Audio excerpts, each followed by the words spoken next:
విడు మొరటోడు అని వాళ్ళు వీళ్ళు ఎన్నెన్ని అన్న పసి పిల్లవాడు నవ్వాడు.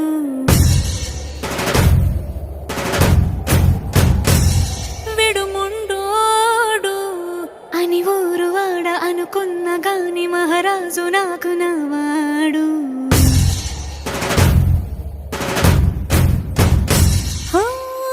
మాట పెడుసైనా మనసులో వెన్న రాయిలా ఉన్నవాడిలోన దేవుడెవరికి తెలుసును నాకన్నా. సూసేకి అగ్గిరవ్వ మాదిరే ఉంటాడు.